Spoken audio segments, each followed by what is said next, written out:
नमस्कार, स्वागत छ तपाईलाई यस च्यानल नेपाली कथामा। आज भने मैले आफन्तीको कथाको दोस्रो भाग लिएर आएको छु। पहिलो भाग तपाईलाई पक्कै पनि मन पर्यो होला। आज रहेको छ आफन्तीका कथाहरूको दोस्रो भाग, फेटा र विद्वत्ता। एकपल्ट एकजना अनपढ गाउँले आफन्ती कहाँ आयो। उसले एउटा कागज ल्याएको थियो। कागजमा लेखिएको अक्षर धेरै फोहोर थियो, यसैले पढ्न गाह्रो थियो।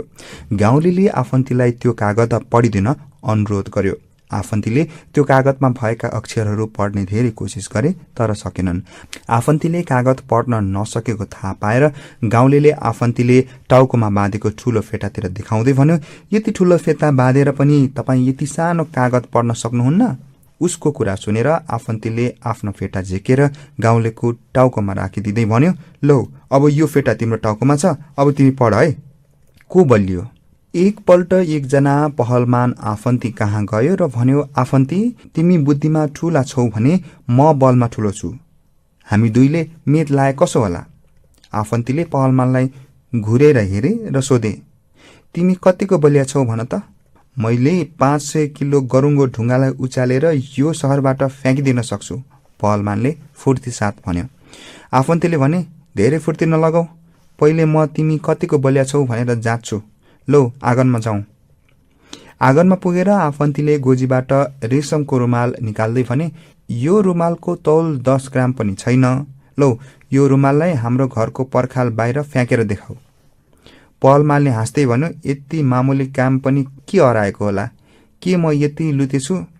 पहलमानले रुमाल हातमा लिएर बाहिर फ्याँक्यो, तर त्यो रुमाल पर्खाल भित्र खस्यो। उसले धेरै पटक कोसिस गर्यो, तर रुमाललाई बाहिर फ्याँक्न सकेन। आफन्तीले रुमाल फिर्ता लिँदै भने, हेर, म यो रुमालसँगै एउटा ढुङ्गा पनि बाहिर फ्याँक्न सक्छु।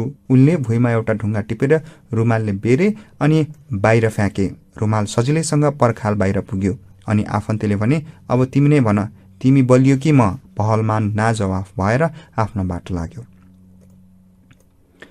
सबैभन्दा मिठो स्वर। एक दिन आफन्तीलाई उनको एकजना साथीले साँझको खाना खान डाकेका थिए। साथी संगीतका शौकिन थिए। उनको घरमा भाँति भाँतिका बाजाहरू थिए। उनले आफन्तीलाई ती बाजाहरू एक एक गरी सुनाउन थाले, तर आफन्तीलाई भने भोक लागेको थियो। कहिले खानेकुरा पस्कला भनेर उनी आत्तिएका थिए, तर साथी भने खाना पस्कने भन्दा बाजाहरू बजाउनमै रमाइरहेका थिए। विभिन्न बाजा बजाइसकेपछि साथीले आफन्तीसँग सोधे, लो भन त, यी बाजाहरूमध्ये सबैभन्दा मिठो स्वर कुन बाजाको छ? आफन्तीले तुरुन्तै जवाफ दिए, हेर, यति बेला त मलाई डाडु, पन्यु र चम्चाको स्वर नै सबैभन्दा मिठो लाग्छ। संसारको अन्त्य। एकपल्ट दार्शनिकहरूको एउटा टोलीले संसारको अन्त्य कहिले हुन्छ भन्ने अनुसन्धान गर्न लागे। उनीहरूले संसारका विभिन्न भागको यात्रा गरे, धेरै विद्वान मानिसहरूसँग भेटे, तर कुन दिन वा समयमा संसारको अन्त्य हुन्छ भन्ने कुरा निर्कुल गर्न सकेनन्। आखिरमा उनीहरू आफन्ती कहाँ गए र सोधे, आफन्ती, यो संसारको अन्त्य कहिले हुन्छ भन्न सक्नुहुन्छ? आफन्तीले जवाफ दिए, अवश्य नै भन्न सक्छु। जुन दिन म मर्छु त्यही दिन यो संसारको अन्त्य हुन्छ। तपाईँ मरेकै दिन यो संसार पनि अन्त्य हुन्छ भन्ने कुरामा तपाईँ ढुक्क हुनुहुन्छ? उनीहरूले सोधे, किन नहुनु? त्यो दिन मेरो संसारकै अन्त्य हुन्छ, यसमा मलाई कति पनि शंका छैन। आफन्तीले दारी मुसार्दै जवाफ दिए। ईश्वरको लौरो ईश्वरको भक्तको टाउकोमा। एक दिन आफन्तीले आफ्नो बगैँचामा एकजना जोगीले फलफूल चोर्न लागेको देखे। उनले जोगीलाई समात्दै भने, जोगी भएर पनि अर्काको बगैँचाको फलफूल चोर्न लाज लाग्दैन? जोगीले आफन्तीलाई सम्झाउँदै भने, मेरो केही गल्ती छैन, म ईश्वरको भक्त हुँ। यो फलफूल, यो बगैँचा, यो संसार सबै ईश्वरकै त हो नि। ईश्वरको भक्तले ईश्वरकै फल खानु के गल्ती? जोगीको कुरा सुनेर आफन्तीले मोटो लौरो लिए र जोगीलाई पिट्न थाले। के गरेको पापी? ईश्वरको भक्त जोगीमाथि हात उठाउन तँलाई डर लागेन? तँलाई ईश्वरको कति पनि डर छैन पापी? जोगीले जङ्गिँदै भन्यो। आफन्तीले सफाई दिँदै भने, ईश्वरको बगैँचाको रक्षा गर्न ईश्वरको फलफूलको बोट मुनतिर बसेर ईश्वरकै लौरोले ईश्वरको भक्तलाई पिट्नु पनि के को पाप? यो त भगवानकै सेवा भएकोले पुण्य काम हो। आफन्तीलाई श्राप। आफन्तीको बारेमा एउटा किम्वदन्ती प्रचलित रहेको छ। आफन्ती स्कुलमा पढ्दा साथीहरूसँग मिलेर शिक्षकको भेडाको पाठो काटेर पोलेर खाएछन्। आफूले माया गरेर पालेको पाठोलाई काटेर खाएको थाहा पाएर शिक्षक साह्रै रिसाए। उनले बदमाशहरू पत्ता लगाए। आफन्तीका साथीहरूमध्ये एकजनाले गल्ती कबुल गर्दै, कसले भेडाको घाँटी काट्यो कसले छाला काट्यो र कसले मासु पकायो भन्ने कुरा शिक्षकलाई भन्यो। शिक्षकले आफन्तीले के गर्यो नि भनेर सोद्धा उसले भन्यो, ऊ त अलि पर बसेर हेर्दै हाँसिरहेको थियो। सबै कुरा सुनिसकेपछि शिक्षकले उनीहरूलाई श्राप दिए। जसले मेरो पाठोको घाँटी काट्यो उसले पनि त्यसरी नै घाँटी काटिन परोस्। जसले त्यसको छाला काट्यो उसको पनि छाला काटियोस्। जसले मासु पकायो उसको पनि मासु पाकोस्। अनि जसले यी सबै कुरा हाँसी हाँसी हेरेर संसार उसमाथि हाँसोस्। धेरै वर्ष बितेपछि शिक्षकको श्राप पूरा भयो। अरू विद्यार्थीहरूको अन्त्य बडो भयानक किसिमको भयो, तर आफन्तीलाई दिएको श्राप बेग्लै ढङ्गले पूरा भयो। मानिसहरू उनीमाथि हाँस्दैनन्, बरु उनीसँगै हाँस्छन्। उनको काम र कुराले संसारलाई हँसाउन थालेको 800 वर्ष हुन थाल्यो। अझ कति सय वर्षसम्म हँसाउने हो भन्न सकिन्न। आफन्तीको दोष। एक दिन राति आफन्ती र उसकी पत्नी बिहेको भोजको निम्तो मान्न गएका थिए। फर्कदा उनीहरूले आफ्नो घरको ढोकाको ताल्चा फेरिएको देखे। चोर घरभित्र पसेर सबै मालताल उडाएछन्।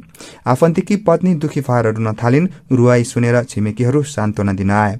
केही बेर सान्त्वनामा बितेपछि छिमेकीहरूले उनीहरूको खोट निकाले। एकजनाले भन्यो, तिमीहरूको घरभित्र बत्ती बालेर छाड्नु पर्थ्यो। बत्ती बालेको देखेपछि भित्र मान्छे रहेको भनेर चोर पस्ने थिएन। मैले तिमीलाई कुकुर पाल्ने सल्लाह दिएको थिएँ, तिमीले मानेनौ?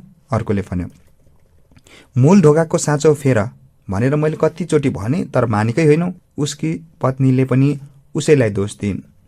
उनीहरूको कुरा सुनेर दिक्क मान्दै आफन्तीले भने, यो त अचाक्ली नै भयो। तिमीहरू सबै मेरो मात्रै दोष देख्छौ, चोरको दोष कति पनि देख्दैनौ। कस्तो अचम्म। त्यसभित्र म थिएँ। एकजना छिमेकीले आफन्तीसँग सोध्यो, हिजो राति तिम्रो घरमा ठूलो आवाज आएको हामीले सुन्यौं। के को आवाज थियो त्यो? कुनै ठूलो कुरा होइन, आफन्तीले जवाफ दिए। मेरो श्रीमती मसँग रिसाएकी थिए। रिसको झोकमा उनले केही लुगाफाटा भर्याङबाट खसालिदिए। त्यसैको आवाज होला। होइन, आवाज त निकै ठूलो थियो। लुगा खसाल्दा त्यत्रो आवाज त नआउनु पर्ने, छिमेकीले अचम्म मान्दै सोध्यो। अनि आफन्तीले छिमेकीलाई सम्झाउँदै भन्यो, यदि तिमीलाई जान्ने मन भए सुन, त्यस बेला लुगाभित्र म थिएँ।